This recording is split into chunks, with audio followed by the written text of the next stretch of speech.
Hey, sixth graders, here we are. We are in the final pages of the crossover. So, this is it. We're going to finish together. And then another video will show you what you're going to do as we finish. Okay, so if you remember, it was the Christmas Eve right here. On Christmas Eve, Dad wakes up from his coma. So it's kind of a big deal. And then his last line is filthy, I didn't jump ship. And those of you who asked that question, I didn't jump ship, we'll talk about in class and the lesson. So I'm going to save that for you. All right. But it's a good question. Okay. Santa Claus stops by. We're celebrating Christmas in Dad's hospital room. Flowers and gifts and cheer surround him. Relatives from 5 states. Aunts with collards and yams, cousins with hoots and hollers and runny noses. Mom's singing, Dad's playing spades with his brothers. I know the nurses can't wait for visiting hours to end. I can't either. Uncle Bob's turkey tastes like cardboard and his lemon pound cake looks like jello. But Hospital Santa has everyone singing and all this joy is spoiling my mood. I can't remember the last time I smiled. Happy is a huge river right now, and I've forgotten how to swim. After 2 hours, Mom tells everyone it's time for Dad to get some rest. I hug 14 people, which is like drowning. When they leave, Dad calls Jordan and me over to the bed. Do y'all remember when you were 7 and JB wanted to swing, but all the swings were filled and Filthy pushed the little redhead kid out of the swing so JB could take it? Well, it wasn't the right behavior, but the intention was righteous. You were there for each other. I want you both to always be there for each other. Jordan starts crying. Mom holds him and takes him outside for a walk. Me and Dad stare at each other for 10 minutes without saying a word.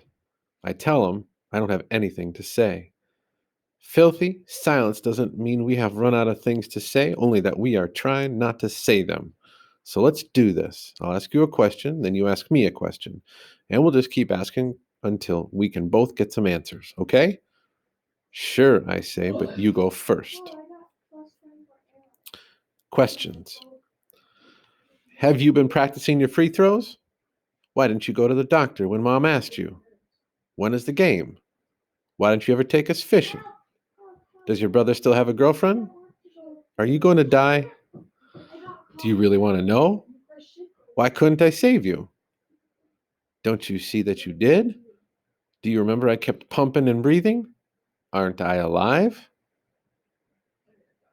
Did y'all arrest Uncle Bob's turkey? It was just criminal what he did to that bird, wasn't it? You think this is funny? How's your brother? Is our family falling apart? You still think I should write a book? What does that have to do with anything? What if I call it Basketball Rules? Are you going to die? Do you know I love you, son? Don't you know the big game's tomorrow? Is it true Mama's letting you play? You think I shouldn't play? What do you think, Filthy? What about Jordan? Does he want to play? Don't you know he won't as long as you're in here? Don't you know I know that? So why don't you come home? Can't you see I can't? Why not? Don't you know it's complicated, Filthy? Why can't you call me by my real name?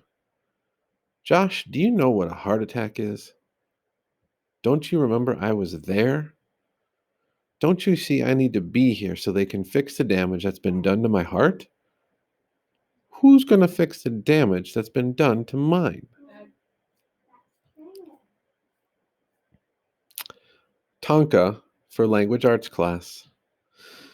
This Christmas was not merry, and I have not found joy in the new year with Dad in the hospital for 19 days and counting.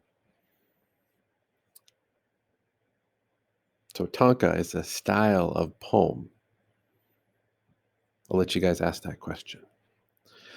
I don't think I'll ever get used to walking home from school alone, playing Madden alone, listening to Lil Wayne alone, going to the library alone, shooting free throws alone, watching ESPN alone, eating donuts alone, saying my prayers alone. Now that Jordan's in love and Dad's living in a hospital. Seems pretty angry, doesn't he? Lots of reasons in his world to be angry. Basketball rule number 9. When the game is on the line, don't fear. Grab the ball. Take it to the hoop. As we're about to leave for the final game, the phone rings. Mom shrieks, "I think the worst." I asked JB if he heard that. He's on his bunk, listening to his iPod. Mom rushes past our room, out of breath. JB jumps down from his bunk. "What's wrong, Mom?" I ask. She says, "Dad had another attack. Now, don't worry. I'm going hospital. See you too at game." Vroom. Her car starts. "JB, what should we do?" I ask. He's no longer listening to music, but his tears are loud enough to dance to. He laces his sneakers, runs out our room. The garage door opens. I hear flop, flop, flop from the straws on the spokes of his bicycle wheels as he follows Mom to the hospital. I hear the clock. Tick tock, tick tock. I hear, "Dad, you should play in the game, son." A horn blows. I hear slam, slam, slam as I shut the door of Vondi's dad's car. I hear screech, screech, screech as we pull away from the curb on our way to the county championship game. So he's just hearing things, series of sounds. He's not really experiencing all these things. It's all happening so fast because his dad had another heart attack. During warm-ups, I missed 4 layups in a row, and Coach Hawkins says, "Josh, you sure you're able to play? It's more than okay if you need to go to the hospital with your fam." "Coach, my dad is going to be fine," I say. "Plus, he wants me to play." "Son, you telling me you're okay? Can a deaf person write music?" I ask Coach. He raises his eyebrows, shakes his head, and tells me to go sit on the bench. I excuse myself to the locker room to check my cell phone, and there are texts from Mom. Text messages from Mom, part 2. 5:47. Dad's having complications, but he's going to be fine and says he loves you. Good luck tonight.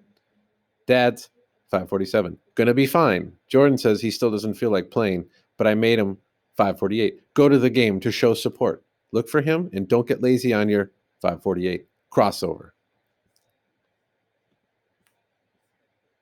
For Dad. My free throw flirts with the rim and loop twirls for a million years, then drops, and for once, we're up 49-48. 5 dancers on stage, leaping, jumping, so high, so fly, 11 seconds from sky. A hard drive, a fast break, the best player slices the thick air toward the goal. His pull-up jumper floats through the net, then everything goes slow motion. The ball, the player. Coach calls timeout with only 5 seconds to go. I wish the ref could stop the clock of my life. Just one more game. I think my father is dying, and now I am out of bounds when I see a familiar face. Behind our bench, my brother, Jordan Bell, head buried in sweet tea, his eyes welling with horror. Before I know it, the whistle blows, the ball in my hand, the clock running down, my tears running faster. The last shot. 5, a bolt of lightning on my kicks. The court is sizzling. My sweat is drizzling. Stop all that quivering, because tonight I'm delivering. I'm driving down the lane, sliding. 4, dribbling to the middle, gliding like a black eagle. The crowd is rumbling, rustling, roaring. Take it to the hoop. Take it to the hoop. 3, 2, watch out, because I'm about to get dirty with it. About to pour filthy sauce all over you. Oh, did you see McNasty cross over you? Now I'm taking you, ankle breaking you. You're on your knees screaming, "Please, baby, please." 1, it's a bird. It's a plane. No, it's up, up, up.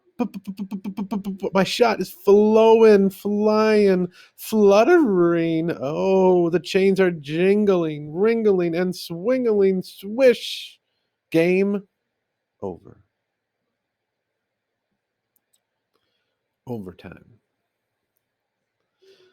Article number 2 in the Daily News, January 14th. Professional basketball player Charlie Chuck "The Man" Bell collapsed in a game of one-on-one with his son Josh. After a complication, Bell died at St. Luke's Hospital from a massive heart attack. According to reports, Bell suffered from hypertension and had 3 fainting spells in the 4 months before his collapse. Autopsy results found Bell had a large, extensively scarred heart. Reports have surfaced that Bell refused to see a doctor. One of his former teammates stated, "He wasn't a big fan of doctors and hospitals, that's for sure." Earlier in his life, Bell chose to end his promising basketball career rather than have surgery on his knee. Known for his dazzling crossover, Chuck Bell was the captain of the Italian team that won back-to-back EuroLeague championships in the late 90s. He is survived by his wife, Dr. Crystal Stanley Bell, and his twin sons, Joshua and Jordan, who recently won their first county championship. Bell was 39. Where do we go from here? There are no coaches at funerals, no practice to get ready, no warm up. There's no last second shot, and we all wear its cruel midnight uniforms, starless and unfriendly. I am unprepared for death. This is a game I cannot play. It has no rules, no referees, you cannot win. I listen to my father's teammates tell funny stories about love and basketball. I hear the choir's comfort songs. They almost drown out Mom's sobs. She will not look in the coffin. That is not my husband, she says. Dad is gone, like the end of a good song. What remains is bone and muscle and cold skin. I grab Mom's right hand. JB grabs her left. The preacher says, a great father, son, and husband has crossed over. Amen. Outside, a long charcoal limo pulls up to the curb to take us back. If only. Starless. Adjective. With no stars. As in, if me and JB try out for JV next year, the Reggie Lewis Junior High School Wildcats will be starless. As in, last night I felt like I was fading away as I watched the starless Portland Trailblazers get stomped by Dad's favorite team, the Lakers. As in, my father was the light of my world, and now that he is gone, each night is starless. Basketball rule number 10. A loss is inevitable, like snow in winter. True champions learn to dance through the storm. There are so many friends, neighbors, dad's teammates, and family members packed into our living room that I have to go outside just to breathe. The air is filled with laughter, John Coltrane, Jay-Z, and the smell of salmon, plus scents of every pie and cake imaginable. Even Mom is smiling. Josh, don't you hear the phone ringing? She says. I don't. The sound of a love supreme and loud laughter drowning it out. Can you get it, please? She asks me. I answer it, a salmon sandwich crammed in my mouth. Hello, Bell residence, I mutter. Hi, this is Alexis. Oh, hey. I'm sorry I couldn't be at the funeral. This is Josh, not JB. I know it's you, filthy. JB is loud. Your voice always sounds like it's the break of dawn, like you're just waking up, she says playfully. I laugh for the first time in days. I just wanted to call and say how sorry I am for your loss. If there's anything my dad or I can do, please let us know. Look, Alexis, I'm sorry about. It's all good, Filthy. I gotta go, but my sister has 5 tickets to see Duke play North Carolina. Me, her, JB, and my dad are going. You wanna? Absolutely, I say, and thanks.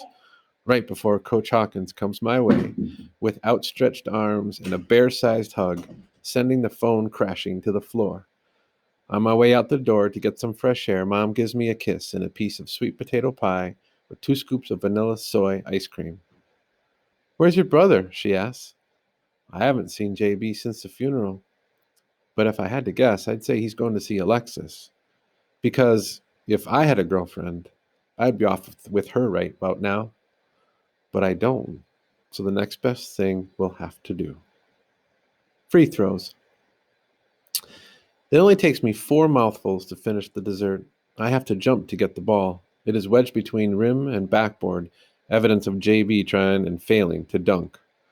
I tap it out and dribble to the free throw line.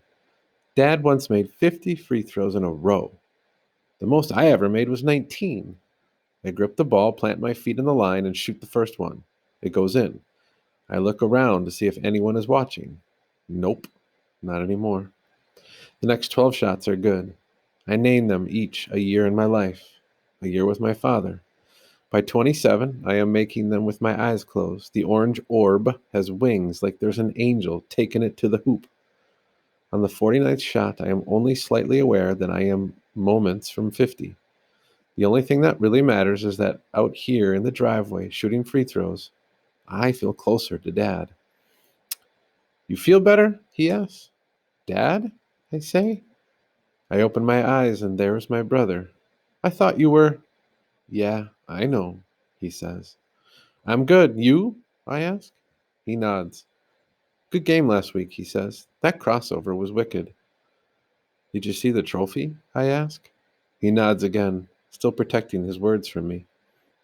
Did you talk to Dad before? He told us to stay out of his closet. Then he told me to give you this. You earned it, Filthy, he says, sliding the ring on my finger. My heart leaps into my throat. Dad's championship ring. Between the bouncing and sobbing, I whisper, Why? I guess you demand now, Filthy, JB says. And for the first time in my life, I don't want to be. I bet the dishes you miss number 50, he says, walking away. Where's he going? Hey, I shout, we demand. And when he turns around, I toss him the ball. He dribbles to the back. He dribbles back to the top of the key, fixes his eyes on the goal. I watch the ball leave his hands like a bird up high, skating in the sky, crossing over us. And there we go. Kind of a sad, somber ending, huh? All right, so mosey on over to the next video, and I'll walk you through what we're doing next. We did it, people. We finished. We accomplished the completion of a book together.